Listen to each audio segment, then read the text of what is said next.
Um, I'm, in my lecture, going to be comparing the barbarians and the role they played in the Roman Empire um, to hackers in modern imperialist America. I don't have any projections, so if anyone wants to make, you know, funny little shadows on the wall, that's all right, to complement my presentation. All right. Um, and just really wanted to say, it's kind of funny that my big brother actually looks exactly like this guy. Okay, I'm sorry. Okay, anyway, on with my presentation. Okay, well, my whole thesis statement was that in the time of the Roman Empire, they controlled, you know, basically what was known as Western civilization at the time. The barbarians were the enemies to their society. They're savages. They lived on the outskirts of the whole society. You know, they were kind of revolting, terrible people that, you know, everyone hated so much. And today, the United States, in their own, you know, trying to make themselves the center of the civilization, you know, in making their own type of structured culture, they're now encountering a new enemy, which can actually be compared, which are the hackers, the hacker community. Before I can actually go into actually making this comparison, I just want to talk about history and the cyclical nature, or the possible cyclical nature of history. So if I'm going to actually, excuse me, make comparisons of, you know, something that happened, you know, over 1,000 years ago and something that's happening today, it is kind of important to take a look at history and time in general. Now, if you really if you think about history and you think of the nature of history, history moves with time, right? So, you know, without time, there is no history. The reason how us as humans can recognize anything historical is by, you know, looking back in time. So history and time are running completely parallel with one another. In that sense, really, I mean, since time's continuous, time doesn't stop, you know, then how can history be cyclical if it's parallel, if it never stops, if it continuously moves? How can we possibly say that history is a cyclical thing? I'm sure everyone's heard, you know, the expression, "No, history is doomed to repeat itself," or, you know, something of that ilk. You know, okay, maybe you haven't heard it, but if you have, then you know what I'm saying. It's not too difficult to actually argue against that in the respect that history never really does stop. So how can it loop back and actually repeat itself? But if you really, you know, you take a look at history. Now, what is history? History is what we remember of generations past, of societies past. If we take a look at humans, where humans come from, I mean, no matter what,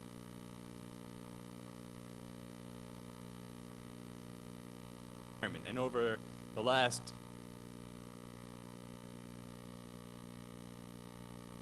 we've, you know, adapted to our surroundings and even gone so far to make our surroundings actually adapt to us. You know, in the beginning, when people were, you know, living in a state of nature, you know, we had to, or, you know, the humanity had to actually, you know, conform to nature, conform to your surroundings. Eventually, ultimately, people began, you know, banding together, creating societies, groups of people working together. And, you know, these groups really, as we're going to see later, somewhat almost stopped the physical evolution of humanity as being adaptable towards nature. So, for example, we don't have to go out and hunt anymore. I don't have to go out and kill anybody. You know, the law will take care of that for me, you know, if I really need him to, you know. So, you know, in that sense, we've created these societies and these groups that help, you know, bring everybody together, govern everything. And even though they've somewhat stopped the physical evolution of, you know, the species, interestingly enough, by living inside the society and by conforming to the bounds that we've created, we're actually now evolving within the bounds of our society. And you know, since we do that, as societies fall and collapse, history does, you know, tend to actually repeat itself. Um, uh, so even though it is a complete continuum, and it actually never does stop, you can't deny the cyclical nature of biology and of evolution and of, you know, all that good scientific stuff like that. And so therefore, since, you know, even though history and society are running parallel to time, because they're ultimately based on natural principles, they do tend to cycle back, or at least they definitely give the perception of cycling back and repeating themselves. And you know, so history does tend to repeat itself.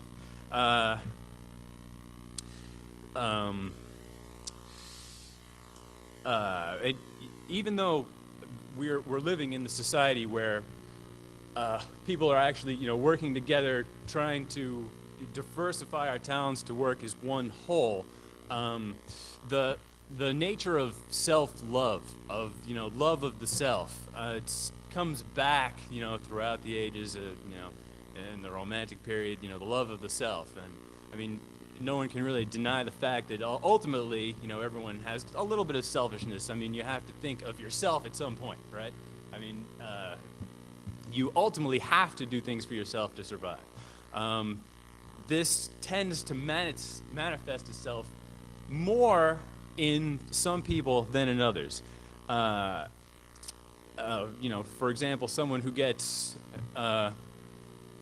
you know, extremely selfish and greedy with any kind of control or power, they're going to want to get to the top, and they're going to want to stay there. They don't want anyone else up there. So they're going to try and keep, you know, keep everyone else down underneath them.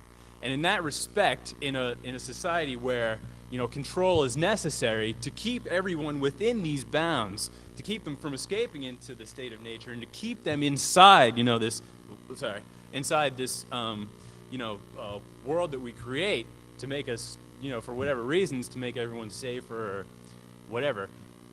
The self-love, you know, and love of the self needs, I mean, it needs to be discouraged at a larger level, you know, and people, I mean, okay, look at me, I'm up here talking, blah, blah, blah, right? I'm talking, you know, but I'm, you know, all the people here at this conference that come up here and talk, well, maybe these are probably a lot of topics that are discouraged in general, you know, that people don't exactly, you know, or the powers that be don't exactly want a lot of these topics out there. And, you know, I mean, for their own obvious reasons. They need to oppress those types of desires to further their own. And in that respect, right, self-love is important, but unfortunately tends to be extremely denied. Now, if we take a look at the actual Roman Empire, okay, they had this extensive set of manners, what they called manners. You know, it's like, oh, okay, I'm a Roman, you know, I don't go out and do stuff, I don't get my hands dirty, I'm a Roman, you know, I'm a citizen, you know, I got the army to protect me, I got, you know, food whenever I want it from the granaries, I got all the corn I want, all this good stuff. So, you know, they really ended up almost, you know, de-evolving in a way. The barbarians to the Roman people were perceived as extremely ugly, hideous creatures, very rough-edged, horrible, mean, terrible people. And, you know, the reason, I mean, to actually portray them as such, as savages, or even as subhumans, like these destructive people that live on the fringes of society, of, you know, their perfect world, you know, by criminalizing these people, you know, you're creating a negative pole for all the citizens to actually, you know, kind of revolt against and shape themselves in respect to the opposite of what is negative for the society or negative for the culture. And so, you know, the barbarians, I mean, sure, at the time they were big and scary, but being portrayed as such really helped keep the masses under control by not wanting to be like these horrible people. In today's culture, interesting, look look how the hackers portrayed, you know, throughout everything. I mean, you got like, you know, the skinny, nerdy kid with broken glasses, got his pants up to here, you know, not that good with the ladies. You know, he's really smart. Okay, give him that. You know, all right, smart guy, knows computers and stuff. But, you know, I don't know if I really want to be like that guy. No one really, yeah. But you know, sure, it's not all true, but it's how it's portrayed, right? And so then you have the good citizens or whatever, you know, seeing this negative image, and you know, sure, sometimes it's funny, sometimes it's whatever, but at the same time, it's that negative pole, the negative pole that, you know, people don't want to be like, you know, they don't feel comfortable in that respect, and therefore, you know, by giving these negative images, you know, and it tries to keep that, you know, the self identity of these people on the, you know, the fringes, then maybe not accepting everything that they're fed by the leaders. You know, it keeps them in a negative light. It gives a, you know, a base portrayal for other people to, you know, oppose themselves to. And, you know, just, I mean, overall, it may even play upon the consciousness of those people, making them feel bad about themselves. Saying, oh, well, you know, some people may, you know, accept the image. I have broken glasses, but I don't accept the image. But so, all right. Well, let's actually take a look. You know, who were the barbarians?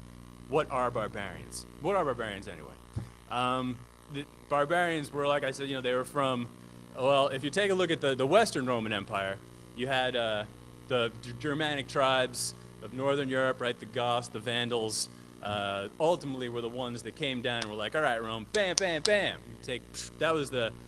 However, you know, a long time before that, the Roman Empire actually split up into two different empires. You had the Western Empire, which was based in Rome, you know, Italy, Europe, and stuff. Then you had the Eastern Empire, which was based in Constantinople, you know, based in Turkey, much of Asia.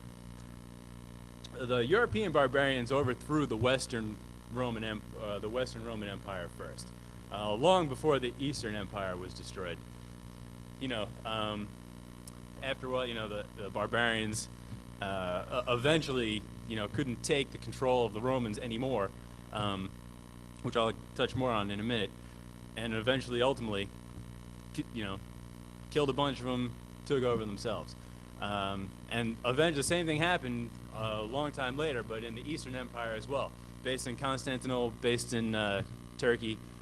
The Eastern Empire ended up staying in power much longer, and ultimately actually even went through and, you know, beat up a lot of the barbarians that had settled in Africa and Italy, and went through and took over most of their empire again, and ultimately were overthrown by the Asian barbarian tribes. So those were the barbarians. They were from, you know, Asia, Northern Europe, basically people that were closer, you know, closer to nature. They valued their freedom more, and, you know, they didn't really appreciate the Roman control over them. And ultimately, it played against the Romans. If we take a look at how, you know, control, why would the barbarians revolt? Why would they do this? What happened? What went wrong with the Romans? You know, they had this great civilization. They built roads everywhere.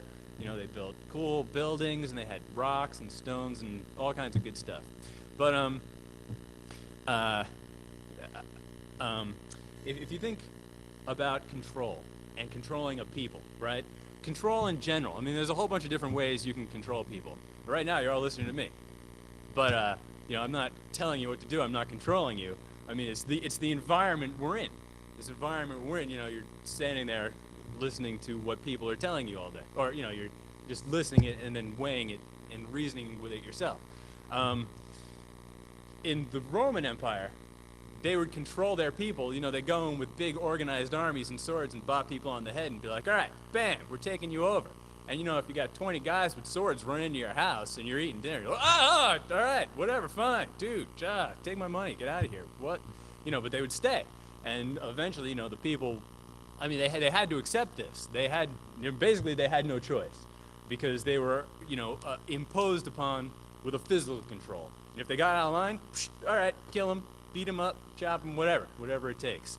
That's probably the most obvious, form of controlling anything, physical force.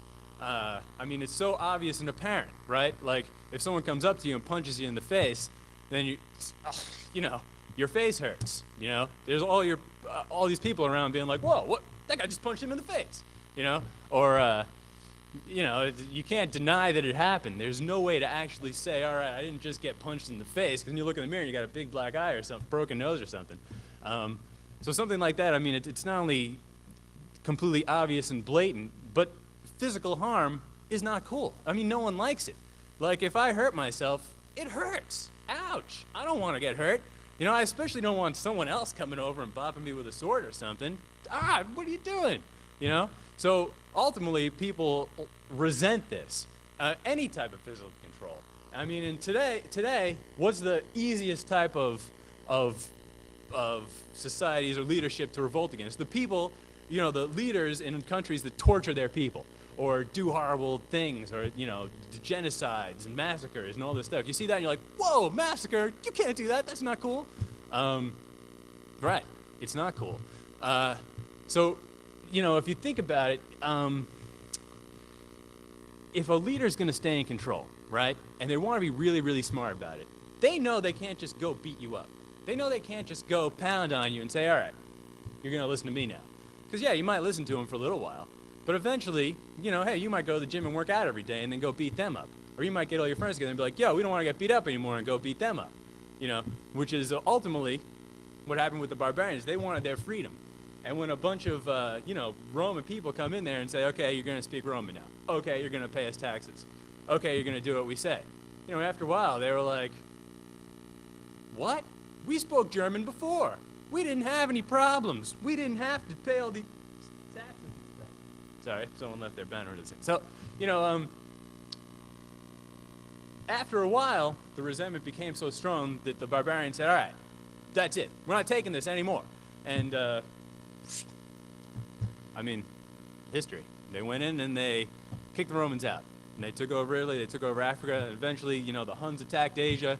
They got repelled, but all the other Asian tribes, but they kept attacking and attacking for years, until finally the Turks came in and brought the Eastern Roman Empire down. And that was the end of Rome. If we take a look at society today, the principles haven't changed.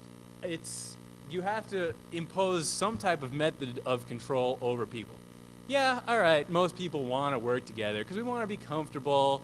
It's nice having good stuff. Like, if you have, like, a hot tub or something, that's cool, man. I like having a hot tub. If I lived in the woods, I wouldn't have a hot tub, right? I get bitten by bugs all the time. Who wants that? I have to look for my own food. It's so convenient to go to the grocery store and buy whatever. So the benefits of society and culture, they're great. There's all kinds of good stuff that happens all the time. But there's always ulterior motives. People that don't, ultimately, probably, maybe, a lot of people go into politics, go into professional leadership roles, thinking, okay, I'm gonna do good. I want to do right for the people. I want to do it right. I feel bad. Okay, good example, like, okay, taxes. The last big tax cut we had mostly affected rich or upper class, people that made a lot of money. So, okay, what about the people that don't make a lot of money? Like, if I looked at my own taxes, I didn't really get a tax cut. I didn't get any money back or anything like that. So I think, all right, everyone's talking about this tax cut. I don't get it. You know what? That's it.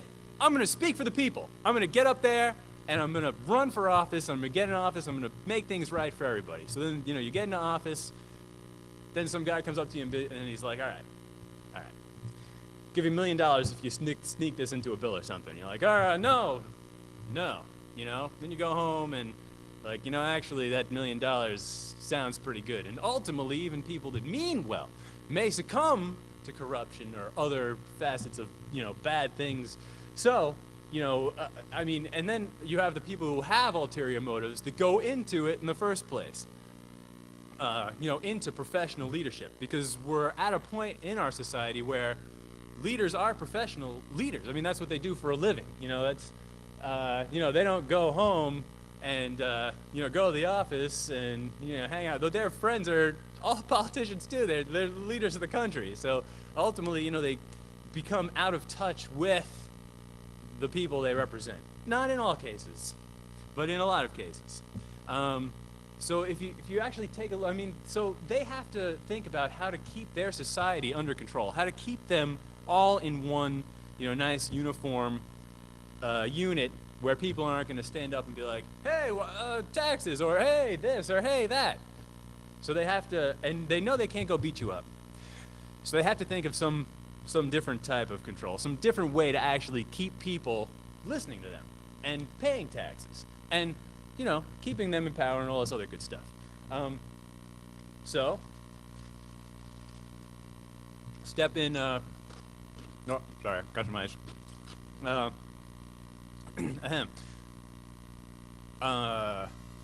Mind control, information control.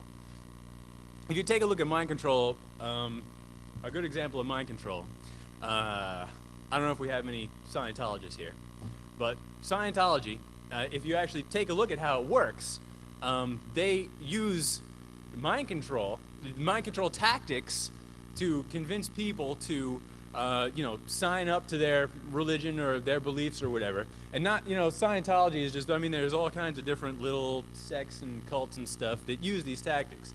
If you break them down and look at them, they're actually extremely simple.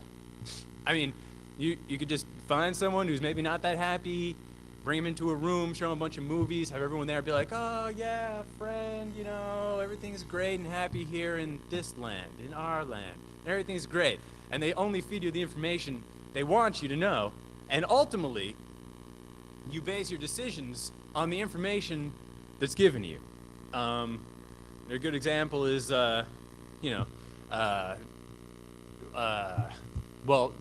making decisions. If for example, you don't know what kind of computer to buy, right? And you go and you read these reviews on these two machines. And one has all glowing reviews and it tells you all the great stuff about it and everything. And the other one tells you all bad stuff, all the negative stuff. Well, everything has a good and bad side. But if you only hear the good side of one thing and you only hear the bad side of the other thing, of course you're going to tend to favor the side that sounds good. So by controlling that type of information, by controlling all the stuff that you actually listen to and hear, you're going to base your decisions on what you perceive as fair judgment. But it's really maybe not the entire story. So if you take a look at something like that, in cults where they take you out to a nice retreat and everyone is friendly and happy and everything goes down this certain road. If we take a look at the American society, you grow up and you see the news. And the news, for a half hour, they tell you everything that goes on in the world. Okay? A lot of people in the world, you really can't hear it all in half an hour. So, what kind of information are we getting out of that? We're getting the information that they want to tell you, for whatever reason. Be it, marketing, commercial dollars, or maybe some other agenda or whatever. But by only hearing these parts of the story or parts of the news and, reading newspapers and only getting a part of the story, ultimately, the people, the citizens of the country are led down a single path, a single way of thinking. And all your decisions that you ultimately base, not just on world views, but ultimately these types of opinions are going to permeate their way into your everyday decisions. For example, if you're constantly, if your body adapts, or if your mind starts to adapt, just as a body would adapt to some kind of physical stress or something like that, your mind ultimately is going to start to adapt to the directions that they're pointing you towards. And those decisions that you're going to make are going to affect, your everyday life, family life, all this stuff, because your mind is going to begin to adapt, to the information that they give you. and and just as in the Roman Empire, as the Romans were the Roman people, they didn't really have, to worry about fighting. They didn't have to worry about finding food or anything like that. Ultimately, their bodies became weak and weak over generation after generation. And the physical principle of survival of the fittest is, it pretty much went away. And okay, whatever. That's not necessarily a bad thing, as long as everyone's happy and everything's cool. That's cool. But because they imposed a physical control over people, when their people became weak, the physically strong were able to knock them down and completely take them out. So if you take a look at the control imposed today over people, a mind control, it is a subconscious control. And if you take a step back and look at it, it's almost obvious. It's so easy to get away from. If you just take a look at the information, if you can just see all the information instead of just a little part of it, then you can make, the decisions that would be more inclined to you to be fair than the decisions that the people giving you the information think are fair. In that case, it would be probably, more apt to a more fair and balanced type of society that way. However, the people in power maybe don't want to take that risk. There is a freedom of information. You can find this stuff. A good example is if you take the latest Michael Moore film, Fahrenheit 9/11. I saw that movie, and I said, well, I already knew all this stuff. Because I stay up on all the world news, and I listen to alternative sources of news. But I know so many people that saw that movie, they came out, they're like, oh, what? I can't believe this. How did this happen? And I'm like, wow, interesting. Well, that's cool. I'm going to be talking about the same thing in my presentation next week. But, it's that exact control of information. The people in power, they give you the story they want you to know, and you don't end up getting the entire story. And just as the Romans evolved physically weak in a society where they didn't have to physically fight, today we're living in a society where almost you don't have to think. You come out of school, yeah, okay, here's the standard. You go to high school, you come out of high school, you go to college, you get out of college, you get a job, and you get to make family, and you sit at home and watch TV all day and, listen to what they tell you on the television. I know lots of people that tend to, they follow that track. All kinds of people. I look back at the people I went to high school with, and I take a look at them, and I'm like, what? How could they, and a lot of them consider themselves to be extremely successful. They get good jobs, make lots of money. Okay, cool. Money, everyone's happy with money, and they are totally happy then just sitting at home watching the boob tube all night. And they feel like, they're free in that respect. Which, okay, if they're happy, cool. But at the same time, if you take a look at, in the Roman Empire, genius. If you look at genius, when a group of people get comfortable and you don't, it kind of almost dulls the mind. It dulls the spirit. It dulls the body. You don't have to actually come up with any kind of, new revolutionary ideas. You don't have to worry about, how am I going to feed everybody? I'll come up with a great idea. I'm going to build this giant machine that makes corn and shunt it down. You don't have to think about that stuff anymore.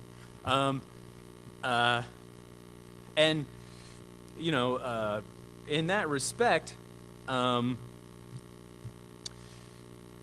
people ultimately, if this type of mind control in society continues, ultimately, just as the Romans physically degraded, American society is going to mentally degrade in the same exact way.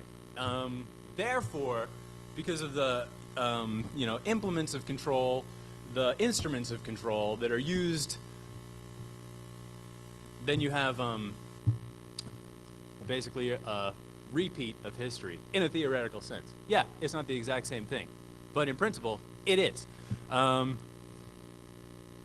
then if you take a look at people who do look at all the information, people who can get into these information sources, who can manipulate it, who can actually mess with the system and kind of shake them up a little bit so they're not totally hands-on with everything. These are the people that just as the barbarians were scary to the Romans, I mean, these are the people that are scary to, the Americans today. Okay, I'm an American, but, I mean, these are the people on the outskirts, the people who, the people in power don't want them so much, involved in all this stuff. Just as actually when, the Roman people became so weak that they no longer fought in their armies, where the armies even became weak, where they would march all day and they'd be like, this armor's too heavy. Do we have to wear it? And they were like, yeah, you're right, it is heavy. Take it off. Oh, man, these swords are heavy. We don't want them. So they had daggers instead. And so eventually the army degraded because they didn't have to fight. So they became, just like the people, they became weak. So what did the Romans do? They hired the barbarians in their armies because the barbarians were still really strong. Mercenary armies and all this other stuff. Okay. Well, if you're going to hire the people that don't like you in your army, ultimately that wasn't so good for them either. But I mean, ultimately, if you look at the phone companies, when, all the freakers came in and started messing with the phones, who would they hire? The freakers. They hired them to make their security stronger. And today, when you look at security, a lot of security people, who do they hire when their networks are, in danger or whatever? They look to hire hackers. It's almost the same exact principle. It's almost like a mercenary army of people. They know the ins and outs of the system. They know how to bring it down. So who better to defend it, right? But it was ultimately the barbarians that ended up staying back. They weren't fully accepted. That didn't go in and help the Romans out. That ended up going off and doing what they did. So if you take a look, I mean, at the advantages, I mean, obviously, I mean, I've already covered, I think, all the advantages of barbarians and hackers. As long as there is an organized society, as long as there is an organized group of people working together, ultimately, they'll have to. I mean, they have to impose. As the thirst for power grows,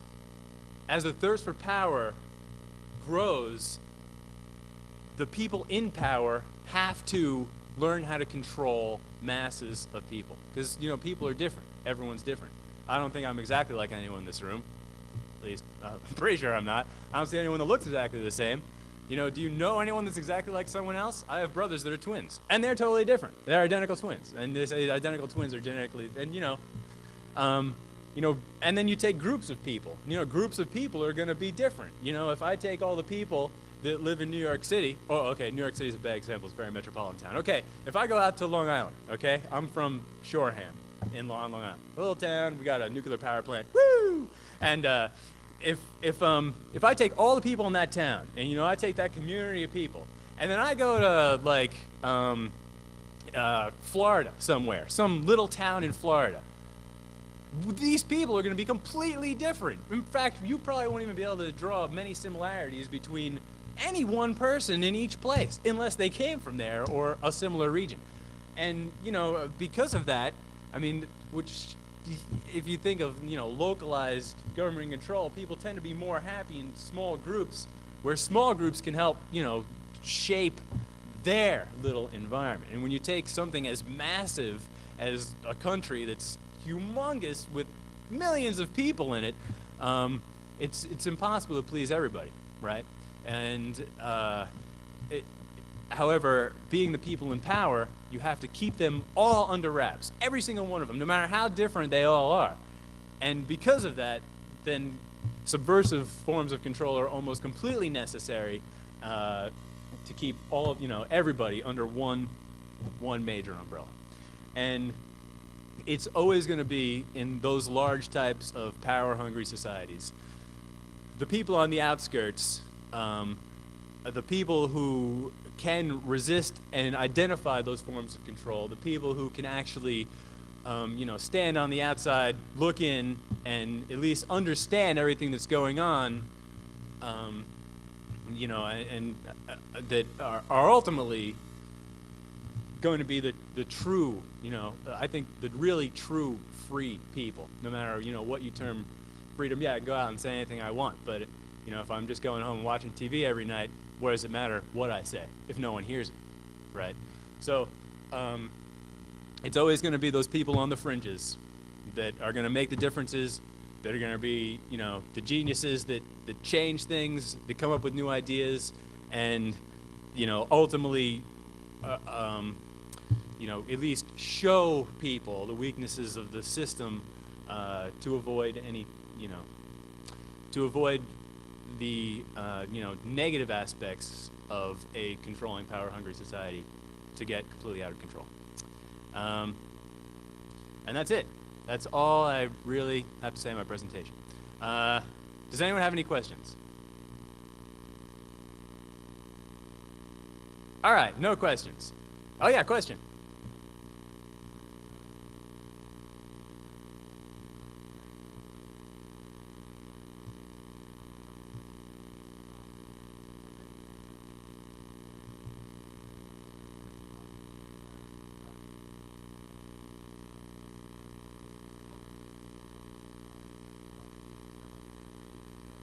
Mm-hmm.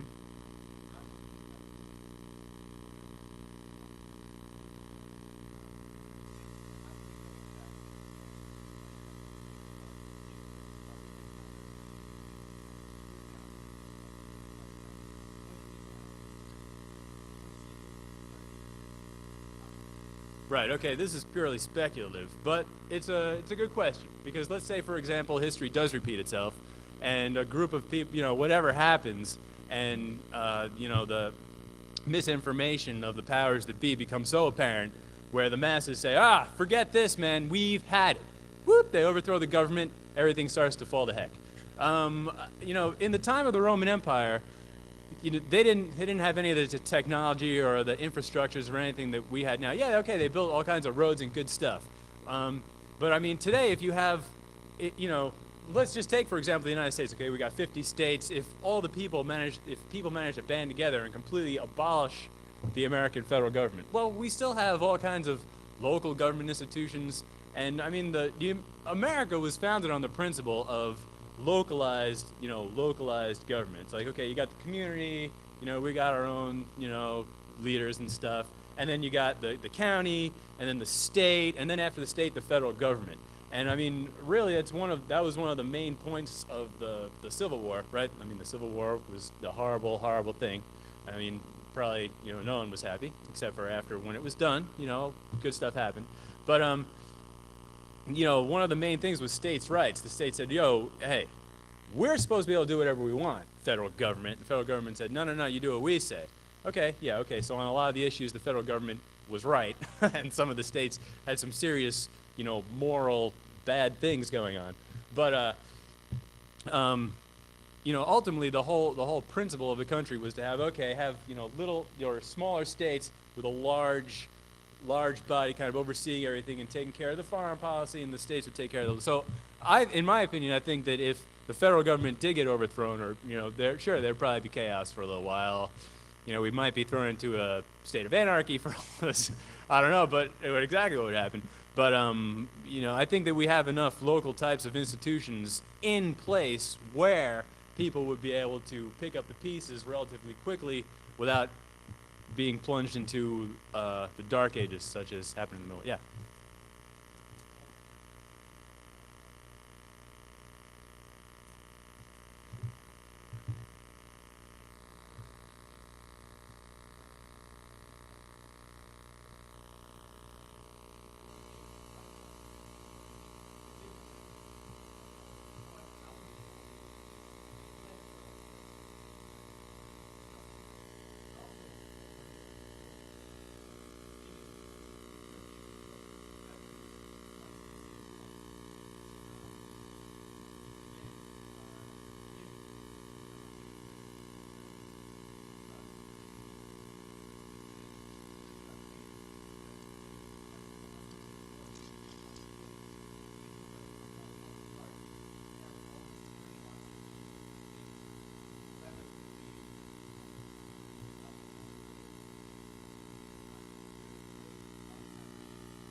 Um, well, that's difficult.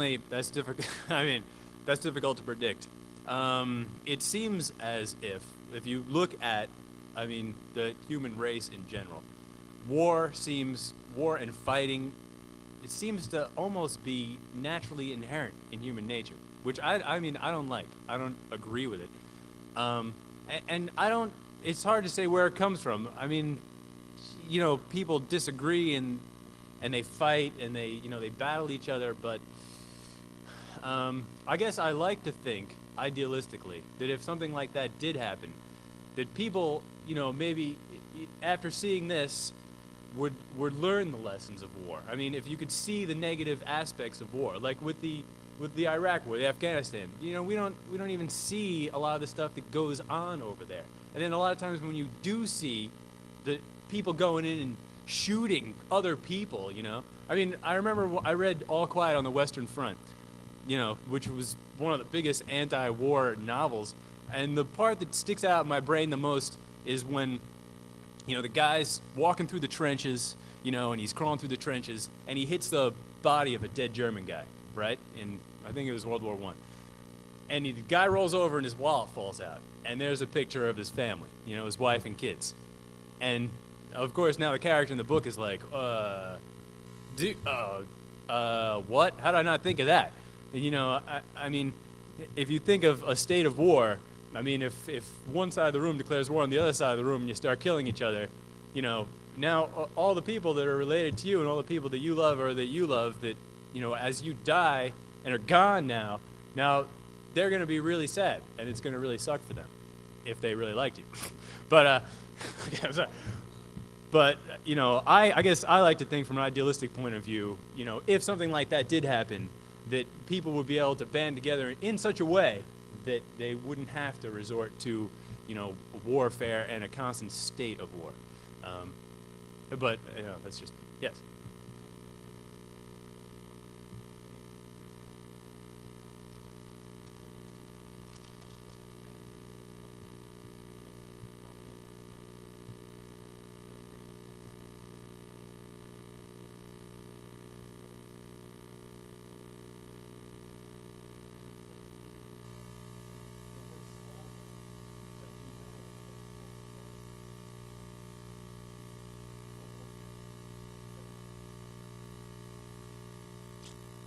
That's a good point. Yes.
That's actually, yeah, that's an interesting point, especially since America is, I guess, well, the largest power, certainly the largest military power in the world today. I mean, if you take a look at the Iraq thing, we didn't want Iraq, we didn't want Saddam Hussein in power, so we tried to convince everyone, when we couldn't convince people, we just did it ourselves. And now people are following suit, because they want a slice of the pie. They want that oil money.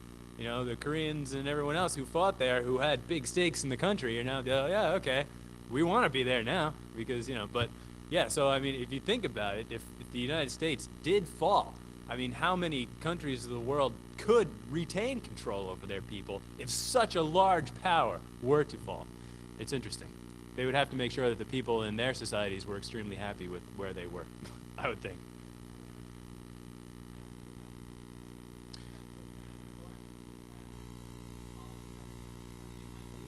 Yeah.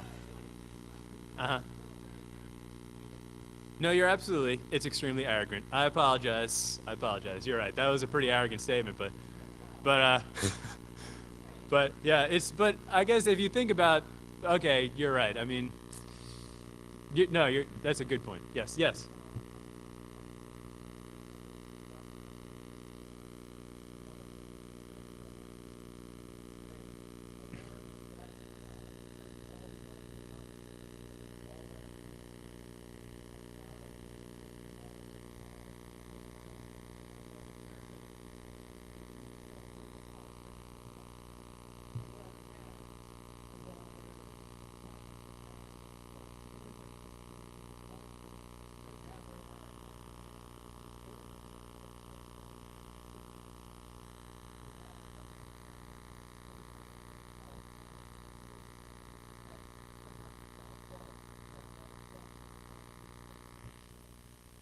Hmm. Yeah.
Possible. Hmm. Well, here, you had your hand up first in the front here. Yeah.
I love this discussion. This is incredible and great. We're running out of time, but here, let me tell you, you had your hand, so one more.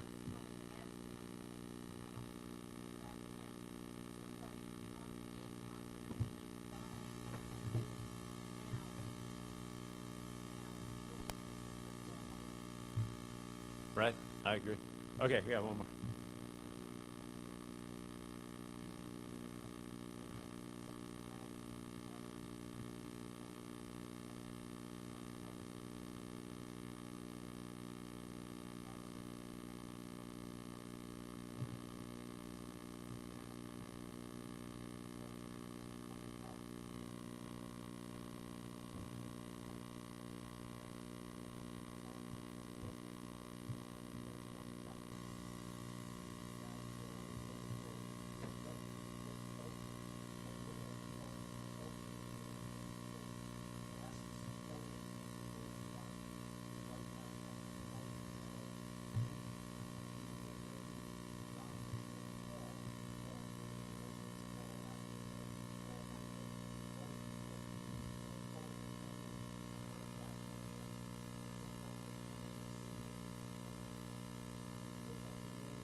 Mm.